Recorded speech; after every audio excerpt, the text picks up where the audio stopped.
Bonjour, c'est Fabiola. Abonne-toi à la chaîne si ce n'est pas encore fait. Connaissance de soi et fidélité à soi-même. On est excellent quand on fait tout par le cœur. Quand on choisit la vérité de qui on est. Chaque matin, demandons-nous, qui suis-je? Que fais-je ici? Dieu est esprit conscience de l'univers, uniquement constitué de pur amour. Et tout est permis, puisque tout est amour et accueilli. Le Créateur n'abandonne pas sa création. On est le Créateur. On croit qu'on est séparé de Dieu, car ce n'est pas forcément lui qui paye vos factures. Reconsidérez le sens et le but de votre vie, en commençant par vous défaire de la peur, en l'accueillant dans l'amour. Décidez, là, maintenant, de choisir soit l'amour, soit la peur. L'enfant que vous avez été a plongé dans les croyances et les certitudes des parents et de la société qui l'entourait. Utilisez le cerveau droit, l'intuition, la sagesse, l'écoute, pour recevoir les messages de votre voix intérieure. Souvent on se demande mais quoi faire? Ce n'est pas le bon verbe. Ce n'est pas faire, c'est être. Vous êtes un être humain, pas un faire humain. Tous les manques viennent du manque d'amour dès le départ. Que veut l'être humain? Être en joie, en paix, heureux, abondant.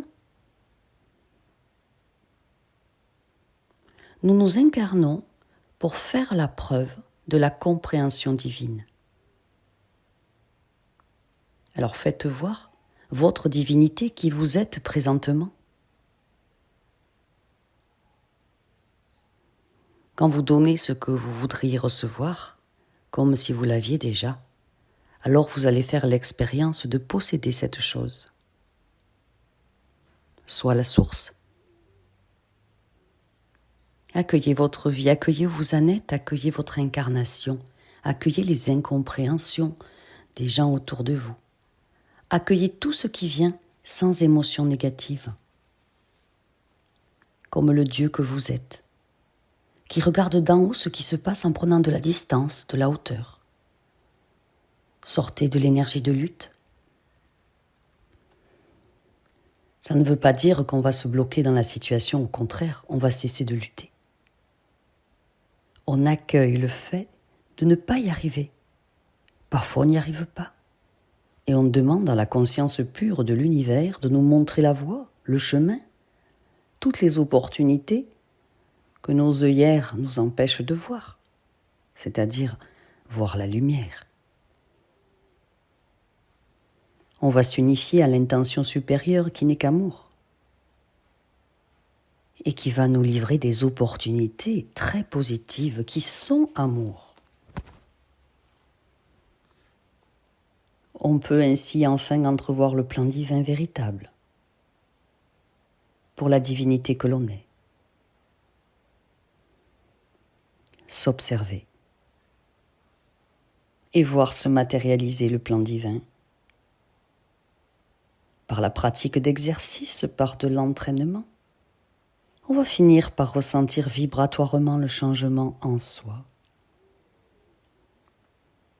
qui va nous amener à construire autour de soi le changement et ensuite accueillir les fruits du changement. Mais sans entraînement, sans mise en pratique, rien ne bouge. Vous pensez vouloir l'argent, le couple merveilleux, la santé prodigieuse, la réussite extraordinaire. Mais tout ça, c'est pour vaincre les millions de peurs enfouies dans le champ quantique. La seule véritable recherche, c'est atteindre l'amour pour retrouver sa complétude, l'unité. Et on s'attache à chercher et chercher encore là où on va rien voir, à l'extérieur de soi. alors que les solutions multiples sont à l'intérieur. Le royaume est en vous, disait Jésus. C'est un état de conscience unifié qui est un vrai défi, parce qu'il y a le libre arbitre, et c'est un pouvoir à double tranchant. Le libre arbitre autorise des millions d'âmes incarnées à contester la vérité de l'un et à nourrir la séparation. Par des frontières terrestres imaginaires, par des cultures qui s'opposent, par des conflits armés, des injonctions au travail, des ordres de l'État qui sont des lois injustes. L'énergie de séparation s'est émissée partout. Avec la nouvelle génération des trentenaires, alors cela commence à changer doucement, car ces jeunes s'individualisent et s'occupent d'eux et de leur être intérieur, de leur bien-être. Ils veulent être bien, bien dedans. Ils veulent s'écouter. Ils font tout pour être au service d'eux-mêmes, c'est-à-dire au service de leur lumière intérieure. L'expansion de conscience collective de l'humanité passe par eux. Quand vous attendez votre salaire, comme une merveille à chaque fin de mois, vous vous séparez de la source. Vous ne vivez pas dans l'amour ni l'unité. Votre conscience s'imagine être séparée d'elle-même, qui est unité avec la conscience pure de l'univers. En accueillant tout, vous aimez le jeu de votre être incarné, celui d'expérimenter l'illusion de la séparation. Sachant cela, cette clé de compréhension puissante, vous pouvez continuer votre expansion de conscience personnelle qui va aller aider l'ensemble. Je vous aime. Prenez grand soin de vous. Partagez ce court enseignement pour aider toutes les âmes éveillées de l'univers. Merci, merci, merci. Soyez infiniment bénis.